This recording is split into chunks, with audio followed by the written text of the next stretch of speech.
Assalamualaikum warahmatullahi wabarakatuh. Bismillahirrahmanirrahim. Alhamdulillahirabbil alamin. Wa bihi nasta'in ala umuri dunya waddin, wassalatu wassalamu ala asyrafil anbiya wal mursalin wa ala alihi wa sahbihi wa man sara ala nahjihi bi ihsanin ila yaumiddin wa ba'd. Allahumma salli wa sallim wa barik wa an'im ala nabiyyina Muhammadin wa ala alihi wa sahbihi ajma'in. Hadirin Allah muliakan, alhamdulillah kita panjatkan puji dan syukur kita kepada Allah tabaraka wa taala atas segala nikmat dan karunia yang Allah berikan kepada kita, sebagaimana salawat dan salam semoga senantiasa tercurahkan kepada Rasulullah alaihi salatu wassalam beserta para keluarga, para sahabat dan orang-orang yang istiqomah berjalan di bawah naungan sunnah beliau sampai hari kiamat kelak. Allahumma inna nas'aluka ilman nafi'a wa na'udzubika min ilmin la yanfa'. Ya Allah, berikanlah kami ilmu yang bermanfaat dan lindungilah kami dari ilmu yang tidak bermanfaat. Dan semoga Allah SWT memberikan kebaikan kepada kita, keluarga kita, orang-orang yang kita cintai, orang tua, guru-guru, ulama-ulama kita, dan umat dimanapun mereka berada, khususnya yang terzolimi di Palestina dan di berbagai macam tempat lainnya. Semoga Allah memberikan kesabaran, ketakwaan, ampunan dari dosa, meningkatkan derajat, dan diberikan husnul khatimah, dan diberikan kebaikan di dunia maupun di akhirat. Amin ya rabbal alamin. Hadirin Allah muliakan, Allahumma salli wa sallim wa barik wa an'im ala nabiyyina Muhammad wa ala alihi wa sahbihi ajma'in. Kita kembali bersama Al-Wabilus Shayyib karya Al-Allamah Ibnu Qayyim rahimahullahu ta'ala. Kita sedang membahas bagaimana para pencinta itu ketika beribadah, ketika berzikir, ketika sholat, mereka menyampaikan nusalli fanastarihu bi sholatina. Kami sholat, dan di saat kami sholat itu kami beristirahat dari segala kepenatan kehidupan, dari rasa capek kehidupan, dari problematika kami. Kami istirahat dengan sholat kami, dan itulah yang dituntunkan Rasulullah SAW ketika beliau menyampaikan, ya Bilal arihna bis shalah. Wahai Bilal, mari kita istirahat sejenak dengan mengerjakan sholat. Nabi SAW tidak mengatakan arihna minha.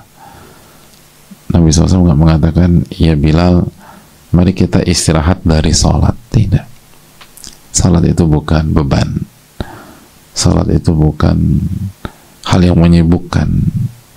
Sholat itu bukan hal yang memberatkan. Sholat itu adalah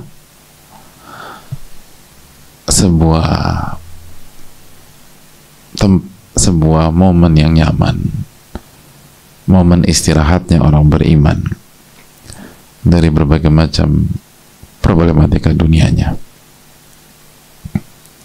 sehingga ketika ada kesulitan, ada masalah, manusia terbaik junjungan kita Rasulullah SAW mengatakan, arihna bis shalah, mari kita istirahat sejenak dengan sholat kita. Mari kita tenangkan diri kita dengan sholat kita. Mari kita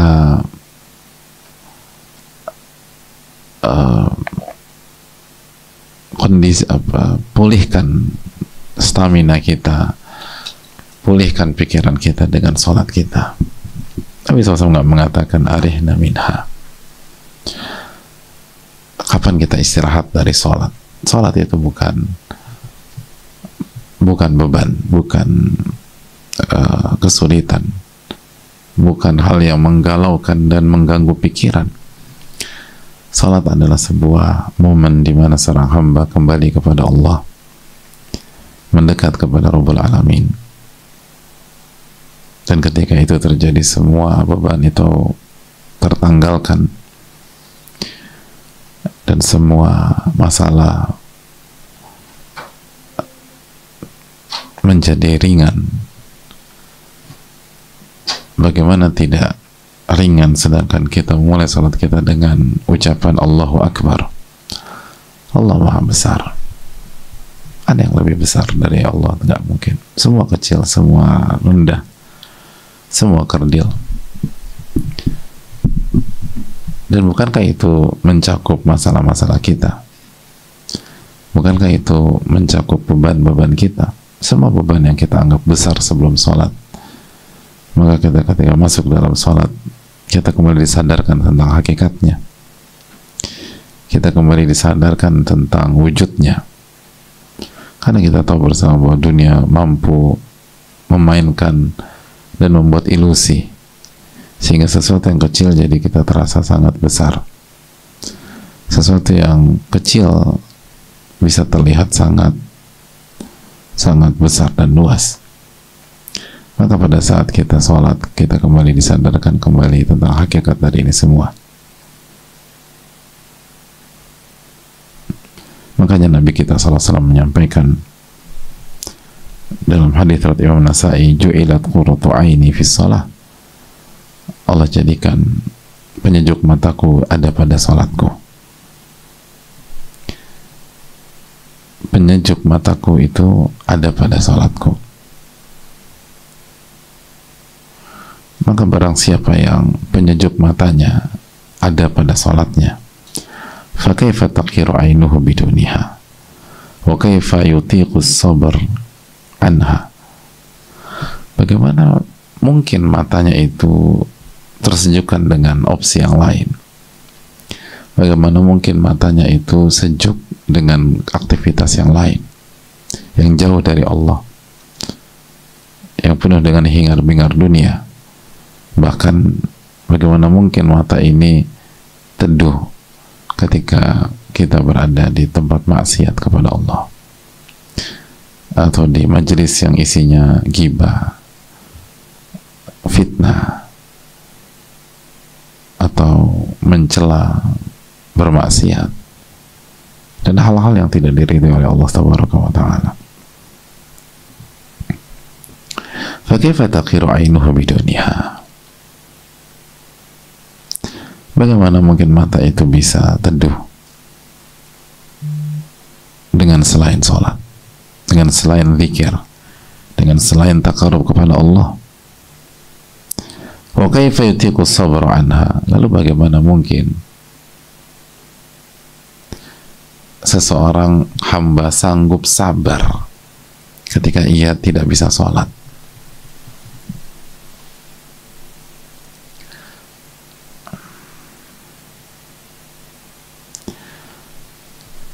Kecuali kalau memang itu tuntunan Allah SWT.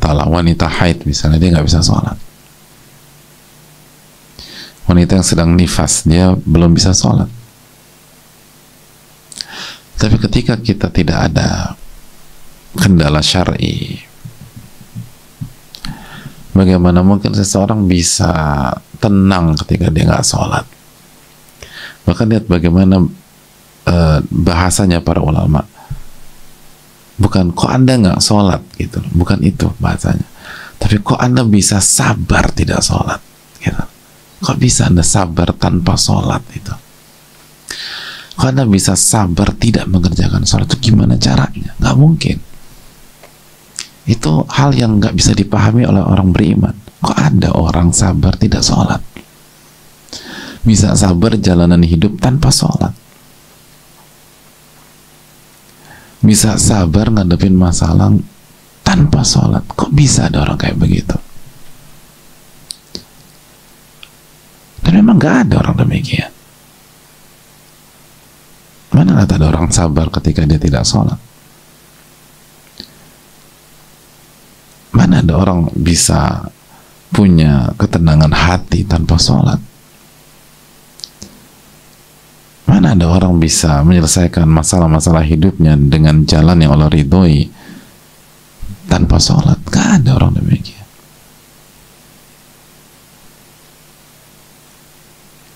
Dan memang gak ada orang sabar tanpa sholat, tuh gak ada. Semua orang yang gak sholat gak sabar, hadir. Coba kita lihat di lapangan, kita lihat di masyarakat. tanpa mengurangi rasa hormat kita kepada siapapun. Coba lihat orang nggak sholat. Pernah ketemu ada orang nggak sholat sabar? Gak ada, 0%. Gak ada. Ada orang punya kematangan jiwa tanpa sholat? Gak ada. Oke, fayutiqus sabra anha. Gimana mungkin orang bisa sabar tanpa dalam meninggalkan sholat?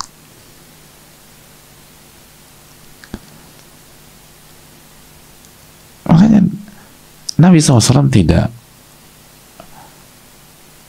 dan ini sunnah Nabi SAW, kita kan tidak menunggu sholat wajib berikutnya untuk sholat kan. Setelah subuh orang-orang beriman sholat duha, nggak nunggu sholat zuhur.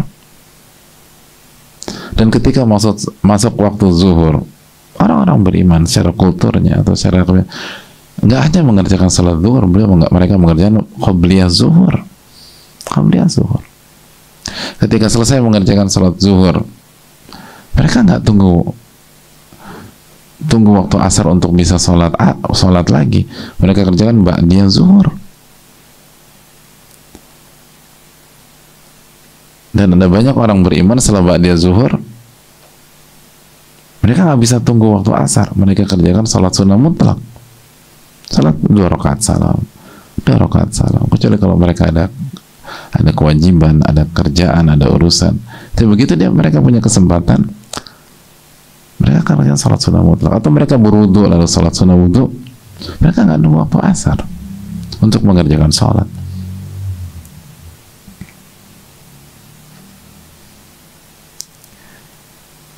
Kan demikian.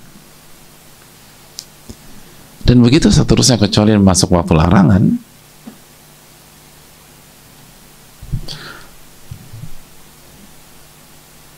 Setelah selesai sholat isya, orang beriman nggak nunggu waktu subuh untuk mengerjakan sholat di malam tersebut.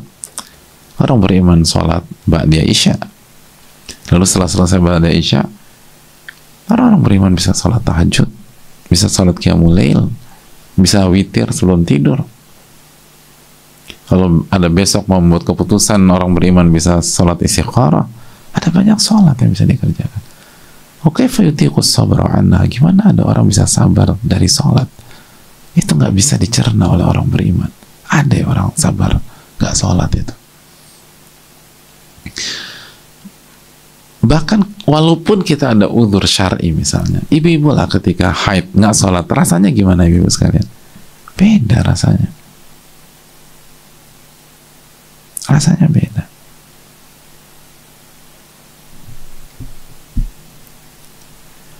Oleh karena itu hadirin yang Allah muliakan, sebuah kalimatan yang sangat dalam.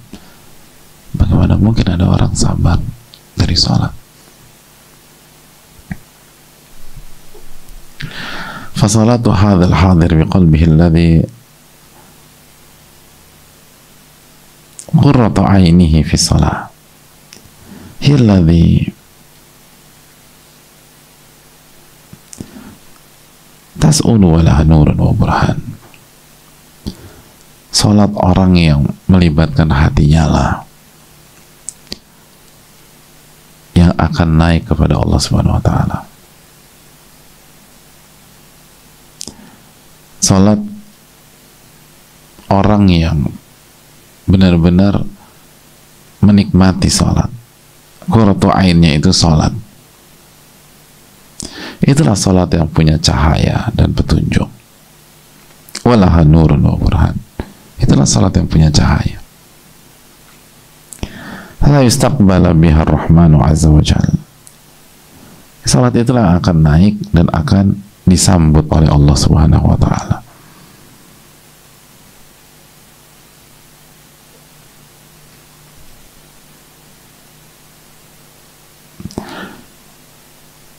Hadirin Allah muliakan, fataqul hafizakallah kama hafiztani. Dan hadirin Allah muliakan, dan salat akan berkata kepada dia, semoga Allah menjaga kamu sebagaimana kamu menjaga diriku. Orang orang yang mengerjakan salat dan menjaga salatnya, salatnya akan menyampaikan, Allah akan jaga kamu sebagaimana kamu menjaga diriku.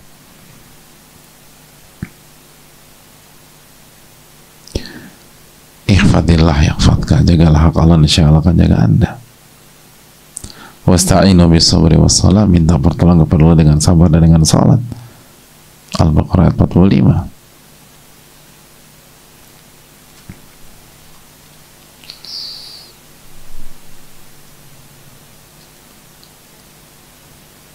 Qad aflahal mu'minun, beruntunglah orang-orang yang beriman. Siapa mereka? Baca ayat berikutnya. Orang-orang yang salatnya khusyuk, dia akan beruntung dan dia akan mendapatkan keberuntungan dari Allah. Dia akan mendapatkan penjagaan dan dia akan mendapatkan keberuntungan. Dan inilah yang Allah firmankan di dalam surat Al-Mu'minun ayat 1. Qad aflahal mu'minun, sungguh beruntung orang-orang yang beriman. Siapa mereka? Alladzina hum fi salatihim khashi'un, itu orang-orang yang khusyuk dalam salatnya, orang-orang yang khusyuk dalam salatnya. Jadi sungguh beruntung orang-orang beriman, yaitu orang-orang yang beruntung dalam salatnya.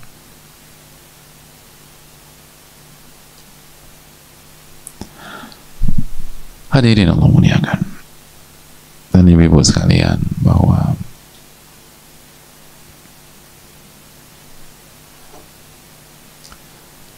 orang yang menjaga salatnya, maka Allah akan jaga dia dan Allah akan berikan keberuntungan bagi dia.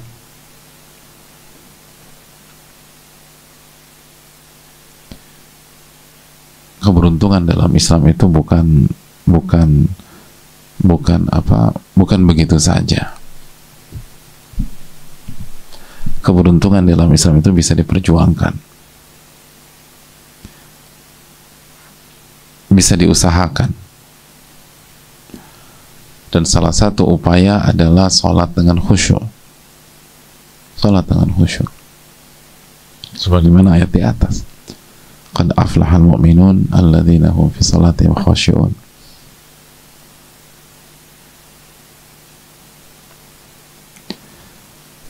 Lalu Al-Allamah Ibnu Qayyim melanjutkan, wa amma salatul mufarrid al-mudayyi' li huquqiha wa huduniha wa khusyu'iha, adapun salatnya orang yang lalai, adapun salatnya orang-orang yang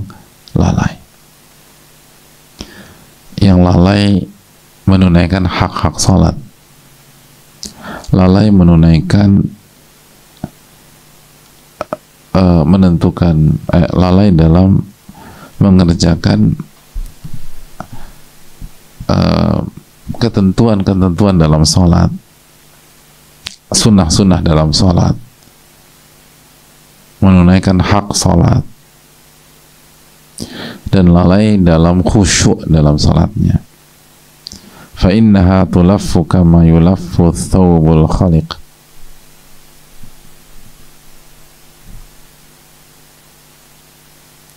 maka hadirin Allah muliakan, apa yang akan terjadi? Salat itu akan menutupi dia sebagaimana baju menutupi seseorang, memukul wajahnya, lalu dia mengatakan, dhayya'akallahu kama dhayya'tani, semoga Allah menyanyiakanmu sebagaimana selama ini kamu menyanyiakan aku. Jadi salat akan mengatakan, hadirin, dhayya'akallah, semoga Allah menyanyiakan kamu, semoga Allah mengabaikan kamu, semoga Allah mengacuhkan kamu, semoga Allah tidak menerima doa-doamu. Semoga Allah mengabaikan semua permintaanmu. Semoga Allah Subhanahu wa ta'ala mengabaikan semua harapan-harapanmu. Semoga Allah Subhanahu wa ta'ala mengabaikanmu ketika lagi susah, ketika lagi ada masalah, ketika lagi sakit. Kenapa? Kama dhayya'tani, karena kamu melalaikan aku, kata salat selama ini. Bayangkan hadirin. Makanya lihatlah gitu loh, kita nih seringkali banyak nuntut sama Allah, tapi kita nggak menunaikan hak Allah Subhanahu wa ta'ala. Terus dikit pas nggak dikasih marah sama Allah, komplain. Aku rasa Allah jahat sama aku tahun ini. Apa yang jahat? Anda sholat ya sesekali Pak Ustadz. Yang jahat tuh Anda atau Rabb Anda. Oke, sholat Anda yang sesekali khusyuk, yang enggak, dan nggak mungkin lah, mana ada orang sholat khusyuk sesekali. Orang yang sholat 5 waktu aja belum tentu khusyuk, apalagi orang yang sholat cuma 3 kali sehari. Nggak mungkin dapat kekhusyuan. Jadi itulah manusia. Manusia itu hobinya itu nyalain pihak lain. Dan bukan hanya manusia lain yang disalahkan, Robnya pun disalahkan sama dia.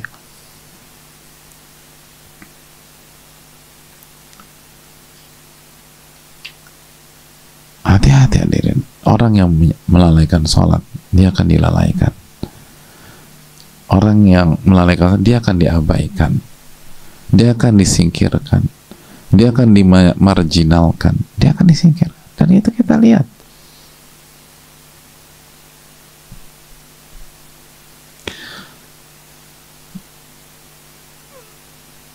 Kalau dia nggak bertobat-tobatan nasuha, kalau dia nggak bertobat-tobatan nasuha, kalau dia nggak kembali kepada Allah Tabaraka wa Ta'ala, itu bahaya besar bagi dia. Bahaya besar bagi dia. Dan semoga Allah memberikan taufiknya kepada kita. Amin ya rabbal alamin.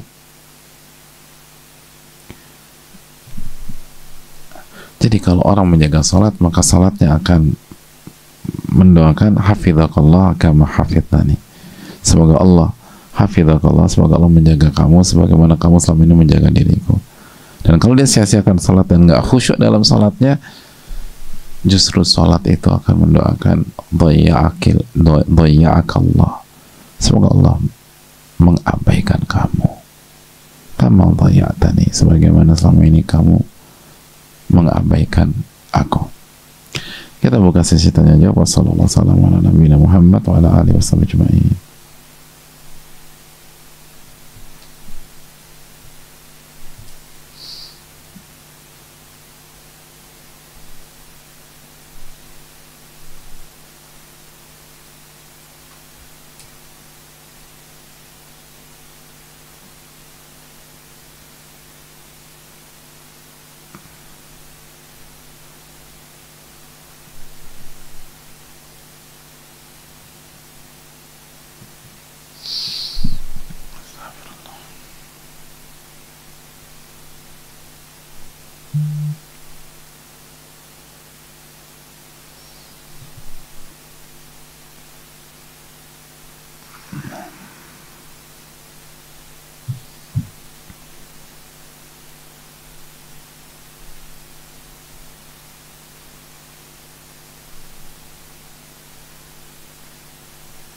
Assalamualaikum warahmatullahi wabarakatuh. Waalaikumsalam warahmatullahi wabarakatuh. Semoga Allah merahmati Imam Ibnul Qayyim dan para ulama. Semoga Allah merahmati Ustadz, keluarga, tim, dan semoga Allah menjaga, memberikan kesabaran kepada saudara muslim kita yang sedang terzalimi di Palestina dan di berbagai dunia. Amin ya rabbal alamin wa iyyak. Dan semoga Allah merahmati seluruh umat muslim di dunia. Amin ya rabbal alamin. Izin menyampaikan pertanyaan dari teman saya. Saya ibu rumah tangga dengan 2 anak. Suami saya pernah jatuh hati dan melakukan pelecehan kepada adik saya sendiri.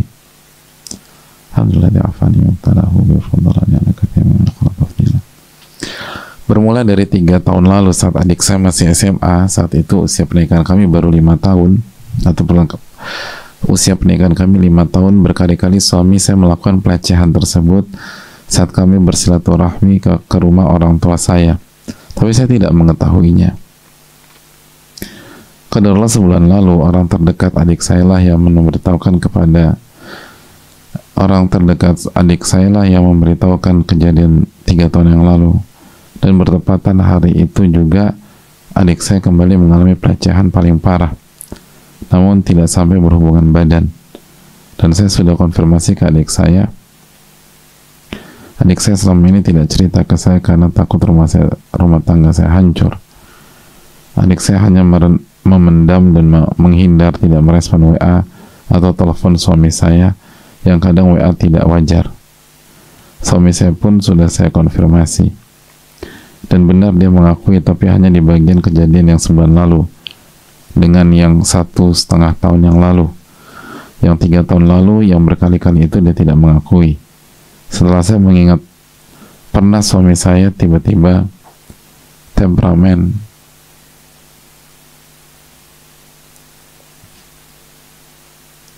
Saat 3 tahun lalu itu sampai KDRT ke saya, padahal itu bukan sifatnya. Mungkin saat itu suami saya sedang jatuh hati ke adik, tapi adik saya tidak menghiraukan, jadi lebih temperamen ke saya. Sekarang suami sudah minta maaf dan janji tidak mengulanginya lagi dan tidak mau bercerai. Lalu sampaikan ingin bertobat dan tidak ingin bertemu adik saya sementara waktu. Alhamdulillah saya melihat perubahan tersebut, namun akhir-akhir ini mulai kembali kendor ibadahnya. Saya berdoa kepada Allah agar diberikan jalan terbaik, namun sampai sekarang belum ada rasa yakin apakah saya bercerai atau tidak. Jika mengingat perilaku suami saya tersebut, saya ingin bercerai.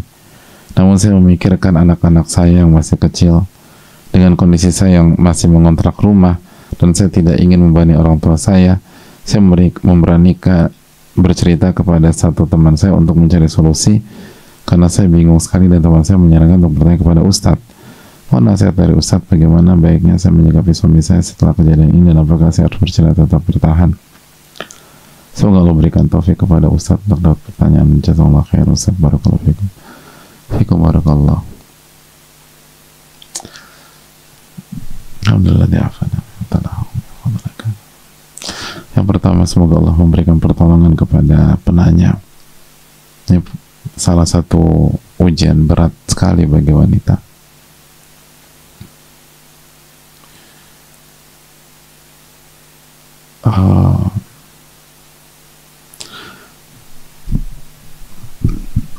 Nggak mudah ya pertanyaan seperti ini tuh. Dalam kaidah para ulama itu butuh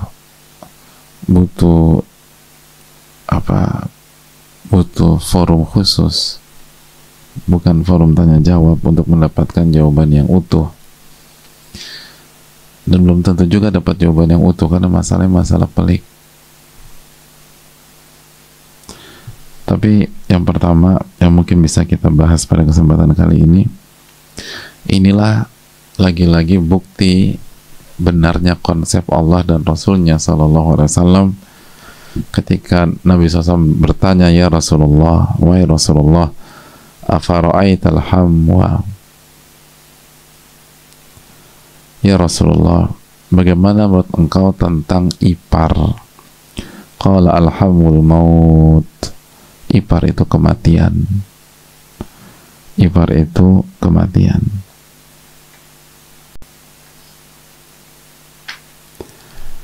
Dan yang dimaksud alhamu itu bukan hanya bukan hanya kakak atau adik ipar. Dijelaskan sebagian para ulama. Sebagian ulama mengatakan hamu itu mencakup kakak ipar, adik ipar, misalnya kakak suami, adik suami, atau sebaliknya, atau kakak istri, adik istri,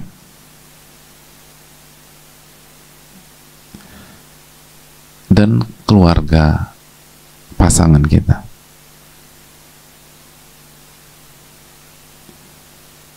Yang lawan jenis. Yang lawan jenis. Itu dijelaskan oleh para ulama. Jadi qaribuz zauj, lawan jenis dari pasangan atau dari keluarga pasangan. Bisa kakak, bisa adik, bisa om, bisa tante, bisa keponakan.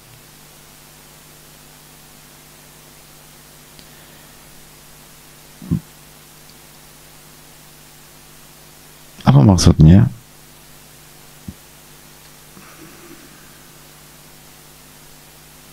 Apa maksudnya kematian, jamaah? Apa maknanya?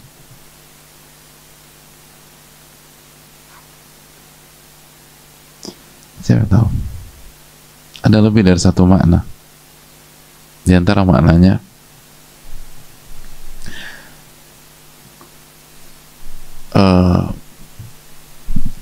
sering sekali terjadi kejadian fatal. Seperti kematian-kematian kan fatal ya. Karena berinteraksi dengan mereka itu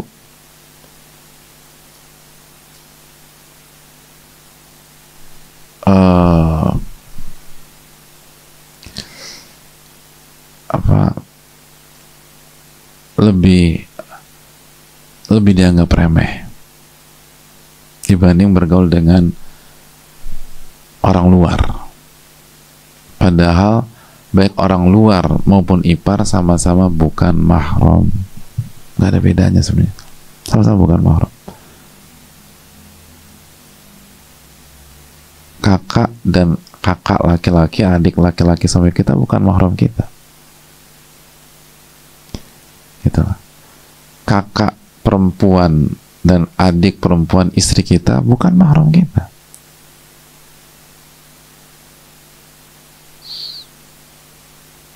Tapi kan saya nggak boleh menikah dengan adik perempuan istri saya, ya, tapi itu mahram muakkad. Dan mahram muakkad bukan mahram. Wanita yang diharamkan dinikahi secara temporary, secara tempo tertentu, itu bukan mahram. Mahram itu nggak boleh dinikahi selama-lamanya.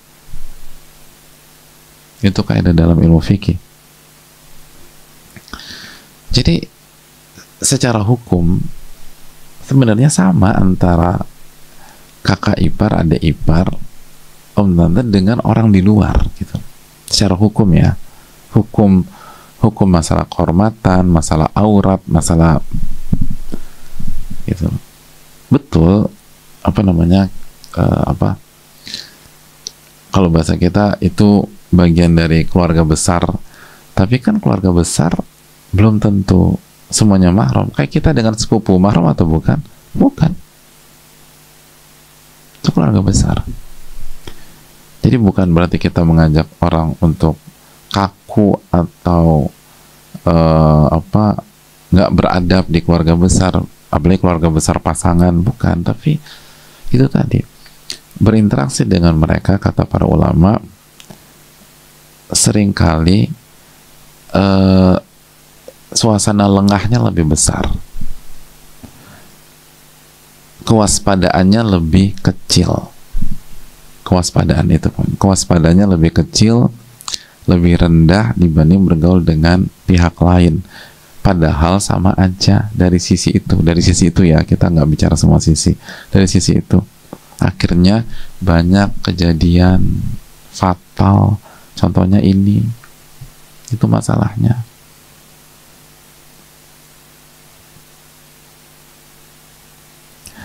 Apalagi seringkali di banyak kita itu kan, benar nggak sih kalau udah misalnya suasana lebaran gitu misalnya, pulang kampung mudik, dan seringkali nggak semua nggak semua keluarga besar itu punya rumah yang luas loh. Ada di banyak keluarga itu ketika mudik itu rumahnya kecil, akhirnya gimana? Plek ketuplek tidur di sana. Dan sebagian wanita itu kalau tidur suka salah pakai wardrobe gitu loh. Udah tahu tidur di luar gitu loh, terus gabung sama yang lain, itu aja udah catatan, wardrobe-nya daster gitu. Udah gitu mimpinya duel silat, akhirnya kemana-mana gitu. Jadi itu yang, dan itu nggak akan terjadi, dan sering kali keluarga besar termasuk yang sudah berhijab gitu atau menutup awal, kalau keluar dan pakai hijab Allah, tapi kalau udah ngumpul keluarga besar udah buka semuanya. Nggak semua, tapi sebagian ada yang kayak gitu. Itu maut, bahaya, itu fatal, karena dianggap adik gua gitu loh, kakak gua itu mah adik aku. Bukan, itu bukan adikmu, itu adik istrimu.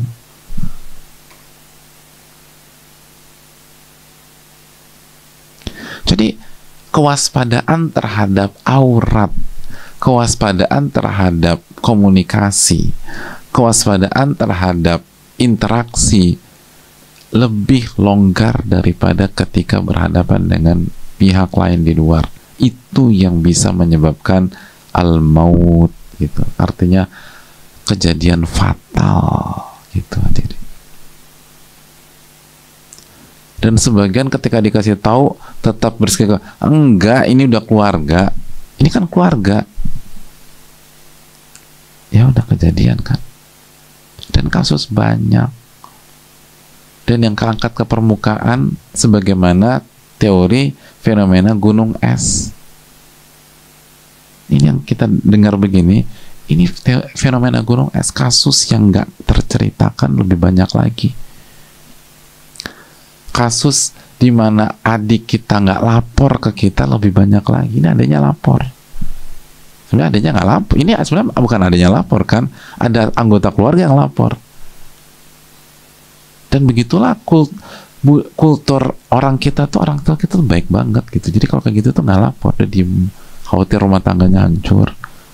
Akhirnya fatal. Jadi ini membuat kita semakin harus memuliakan hadis Nabi SAW. Jangan main-main dengan sunnah Nabi SAW.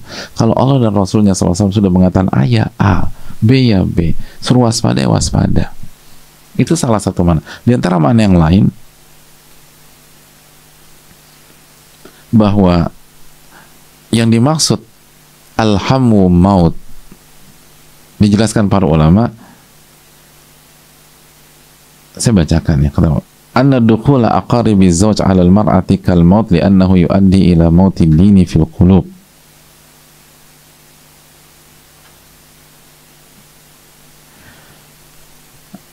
Berinteraksi melewat interaksi antara laki-laki perempuan kalau udah ipar-iparan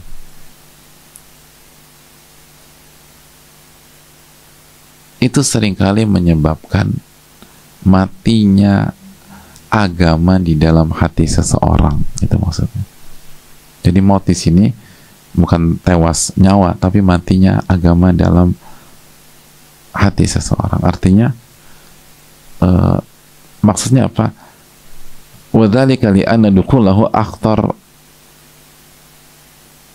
min dukhulil ajanibi. Karena masuk interaksi mereka seringkali lebih bahaya daripada kalau wanita itu berhadapan dengan jelas-jelas orang yang asing.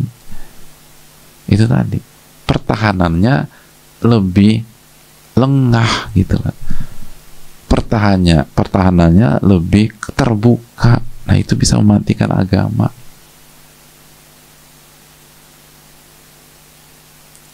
Dan aturan-aturan agama bisa di banyak keluarga mati dalam konteks ini, maksudnya mati, nggak ada ini lagi.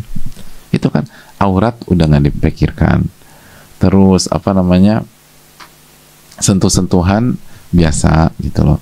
Terus yang berikutnya bercandanya udah ke bercanda ke adik kakak gitu loh.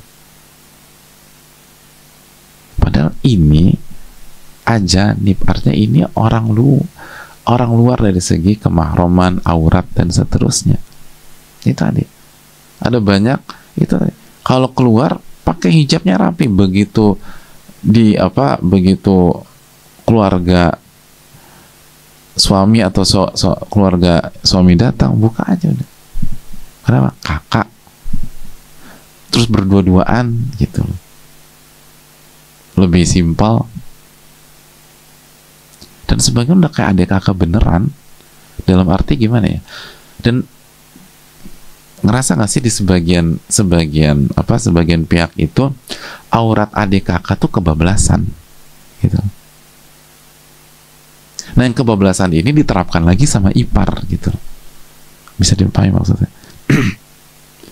Ya nggak sih, ada banyak adik kakak itu masalah aurat kan nggak dijaga. Jangankan kalau perempuan sama perempuan lebih sering lagi kita lihat lah. Artinya,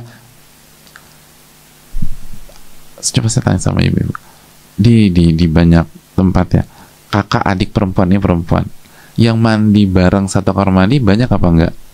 Banyak. Yang ganti baju di depan kakaknya atau adiknya padahal sudah sama-sama balik banyak apa enggak? Banyak. Bahkan di sebagian pihak, tidak generalisir tentu saja, ini sepengetahuan saya, itu ada yang kalau kakak perempuannya atau di perempuannya ganti baju depan saudara laki-lakinya, ada yang begitu, karena udah biasa aja, ini saudara, ini keluarga, nggak mungkin lah ada perasaan apapun. Ada, mungkin nggak banyak, tapi ada kasus demikian. Nah, nanti setelah ini kan udah offside ya, nah offside ini diterapkan juga lah sama ipar, jadi tambah berantakan semuanya gitu hadirin. Kalau kulit ini perlu diwaspadai dan ditekan. Nah hadirin, kalau sudah demikian,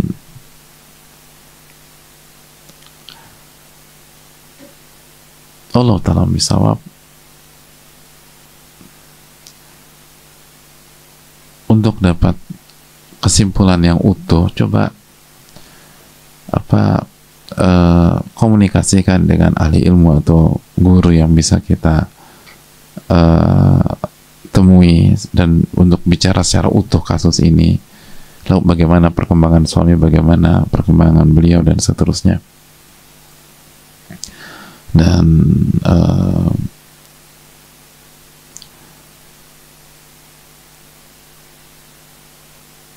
sambil banyak istighfar sama Allah, minta petunjuk kepada Allah.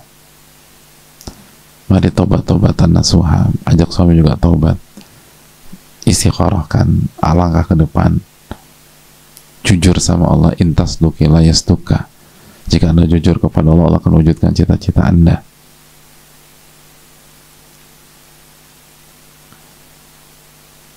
Karena masalah ini pelik.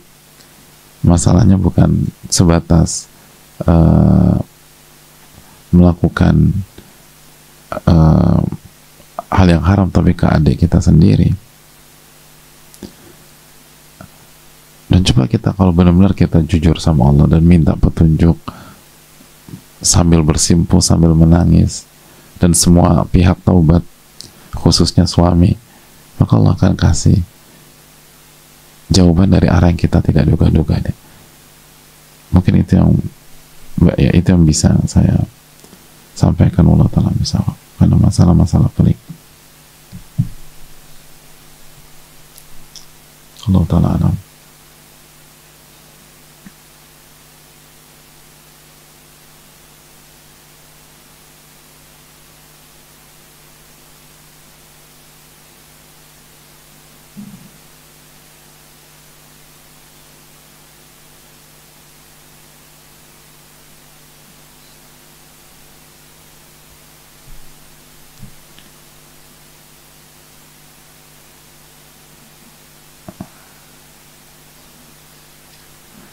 Assalamualaikum warahmatullahi wabarakatuh. Waalaikumsalam warahmatullahi wabarakatuh. Semoga Allah merahmati Ibnul Qayyim, semoga Ustadz, keluarga, tim, dan seluruh umat muslim di dunia, terutama di Palestina dan tempat lain yang sedang terzalimi, semoga Allah rahmati, amin ya rabbal alamin. Semoga Allah segera memberikan pertolongan, mengangkat kesedihan mereka, dan membinasakan para musuh-musuh Islam, amin ya rabbal alamin. Izin bertanya Ustadz, bagaimana menurut Ustadz tentang pernikahan beda negara dengan perbedaan culture dan bahasa, dan itu akan menjadi isu besar dalam rumah tangga? Karena tanda tanya, karena saya saat ini sedang proses ta'aruf dengan orang luar Indonesia. Saya komunikasi dengan anak perempuannya, cuman saya merasa mungkin perbedaan bahasa sangat-sangat menghalangi, karena saya juga belum fluent, jadi mungkin terbatas. Sedangkan married life itu tentang komunikasi. Kalau untuk agama dan akhlak, insya Allah beliau sangat baik. Mohon arahan Ustaz. Jazakallahu wa'alaikum. Gini loh hadirin, kaidah rumah tangga ya. Rumah tangga itu adalah, atau keputusan menikah, keputusan untuk berhadapan dengan konflik. Itu salah satu filosofi dari rumah. Ketika kita memutuskan menikah, maka itu keputusan untuk berhadapan dengan konflik. Oh, berarti so jago? Bukan so jago, karena itu satu-satunya cara kita mendapatkan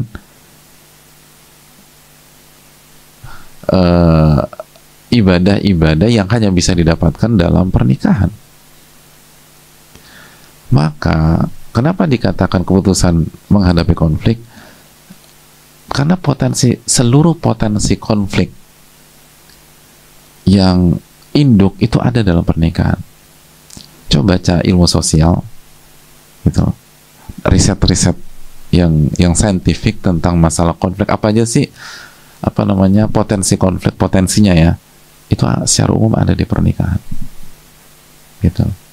Perbedaan latar belakang, budaya, lalu sudut pandang, dan lain-lain, interest, kepentingan, dan lain-lain. Itu secara umum ada di pernikahan. Oleh karena itu, agar pernikahan bisa berjalan dengan baik, harus banyak-banyak dekat sama Allah. Terus yang kedua, dengerin kata para ulama, walaupun nggak wajib, dan jangan nganggap remeh. Nah, salah satu arahan para ulama adalah masalah kafa'ah, kesetaraan, kesamaan apa dalam beberapa sisi. Di antaranya jelas masalah agama. Kalau bagi wanita harus menikah dengan laki-laki seiman, itu udah jelas, nggak bisa diganggu gugat lagi. Nah, pertanyaan, kalau sudah seiman, timbul pembahasan berikutnya.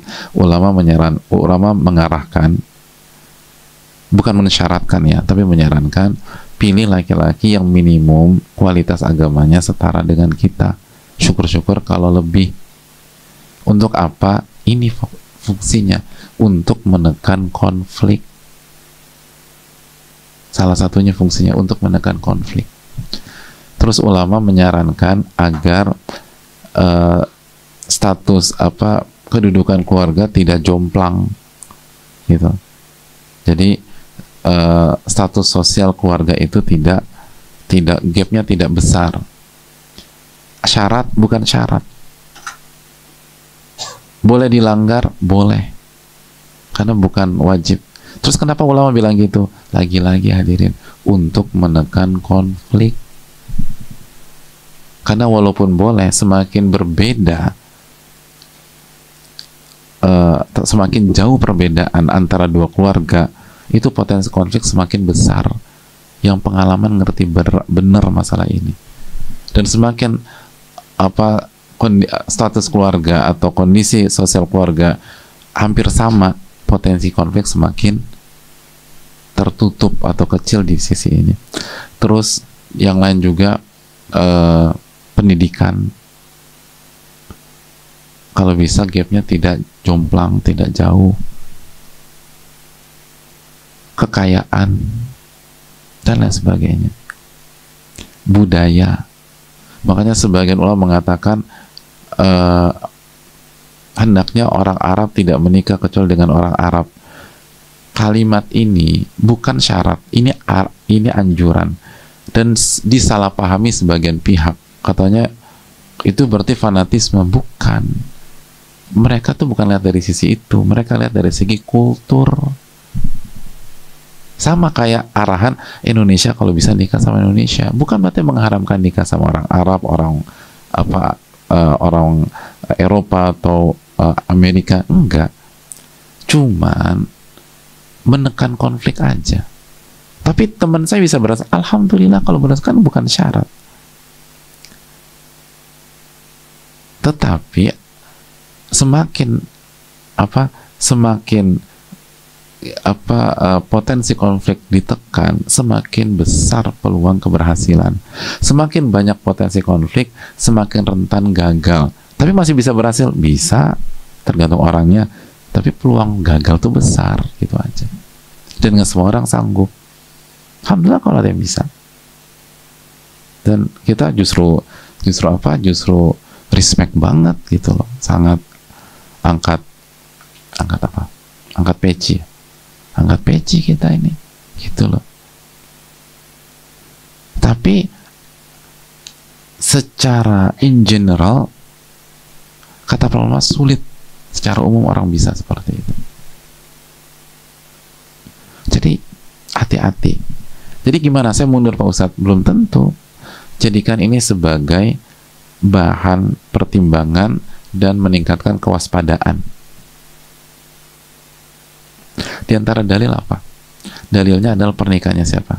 Zainab dengan Zaid bin al-Harithah. Ini penting karena banyak pihak berpikir, tapi agamanya bagus. Ini contoh simpel. Zaid bin Harithah dengan Zainab. Pertanyaan simpel, kurang wali apa mereka berdua? Dua-duanya tuh wali Allah di level tertinggi. Bagaimana tidak? Zaid bin al-Harithah kesayangan Rasulullah SAW, kesayangan Rasul, bukan kesayangan guru agama Islam, bukan kesayangan ustadz, kesayangan Rasulullah SAW, Zaid bin Harithah. Lalu Zainab, siapa beliau? Wanita yang pada akhirnya menjadi istri Rasulullah SAW. Jadi yang satu kesayangan, satu istri. Loh, maksudnya apa? Jadi sebelum Nabi SAW menikahi Zainab, Zainab menikah dengan Zaid bin Harithah, tapi akhirnya nggak berhasil dipertahankan. Kenapa? Karena karena perbedaan latar belakang sosial dan perbedaan bukan kecerdasan. Jadi Zaid tuh berarti mantan budak dulu. Adapun Zainab tuh ningrat, hadirin. Nggak nyambung. Wawasan beda, sudut pandang beda sekarang. Padahal sama-sama wali ini. Beda. Ini yang harus kita, karena masalah kayak gini sering dilupakan atau dianggap remeh sama orang yang nggak punya pengalaman menikah. Yang penting kan cinta, yang penting takwa. Ya udah, cobain aja. Tapi kalau orang-orang tua atau orang-orang punya pengalaman nikah 20 tahun, 25 tahun, 30 tahun, 40 tahun, insya Allah akan mengamini. Benar. Makanya kan kultur Jawa kita bilang apa? Bibit, bobot, bebet. Itu benar. Itu harus dipertimbangkan. Bukan syarat, harus dipertimbangkan. Nggak gampang pernikahan. Itu yang perlu kita camkan. Semoga bermanfaat. Saya rasa cukup sampai di sini. Subhanakallahumma wa bihamdika, la ilaha illa anta, astaghfiruka wa atubu ilaik. Assalamualaikum warahmatullahi wabarakatuh. Syukur.